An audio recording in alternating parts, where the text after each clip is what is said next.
What does hypocrisy look like?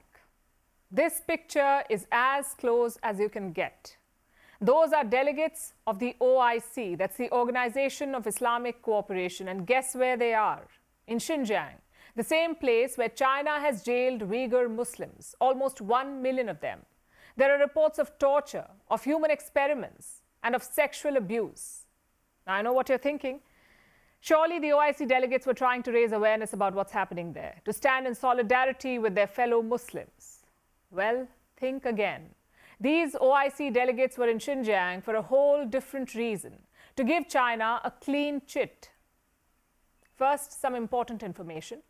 The OIC has 57 member states spread over 4 continents. It claims to represent the Islamic world. It also claims to fight Islamophobia, but turns out conditions apply.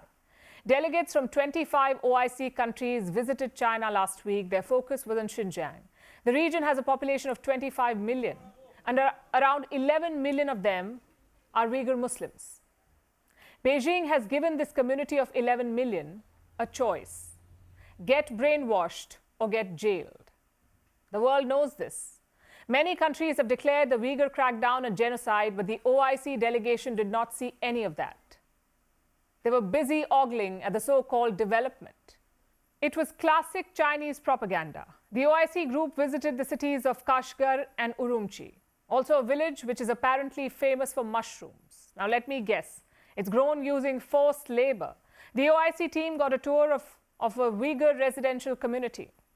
They also visited some historic sites. After seeing all this, the delegates praised China. Listen to what Djibouti's envoy to the OIC had to say.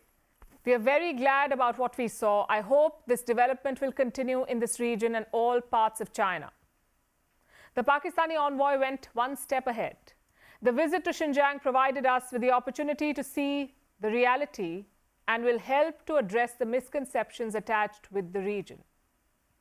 Strange choice of words. Since when is the persecution of 1 million people a misconception? But then again, what else should we expect? Both Pakistan and Djibouti are submerged in Chinese debt. If Xi Jinping pointed at a dog and said, "This animal is a goat," both countries would probably nod their head. The OIC delegates also praised the so-called preservation of historical architecture. I'm surprised they found any. Reports say around 12,000 mosques have been destroyed in Xinjiang. If they are standing, they do not look like mosques. No domes, no minarets, and definitely no prayer calls. Is this what preservation looks like? We knew the OIC was ignoring China's abuses, but ignoring is one thing, endorsing is quite another. This is shameful for an organization that claims to represent Islam, that claims to fight Islamophobia. Just a quick reminder, these are the same countries that expelled ambassadors over the Quran burnings in Sweden. Their people attacked embassies. But in China, they're enablers of a 21st century genocide, and the reason is quite simple. It's money. Most of the Muslim nations are based in West Asia and North Africa. Their staple is oil. And who is the biggest buyer of oil? China. It makes up around 13% of global consumption. Another factor is trade. Look at the so-called leaders of the Islamic world. Saudi Arabia, the UAE, Iran. China is their biggest trading partner. So what do these countries do? Well, until now, they ignored China's Uighur genocide. I guess now they will start endorsing all of it. This episode shows the reality of the Organization of Islamic Cooperation. They breathe fire when a Quran is burnt in Europe or when the Prophet is caricatured. They always have something to say about Kashmir, but they barely flinch at a genocide in China.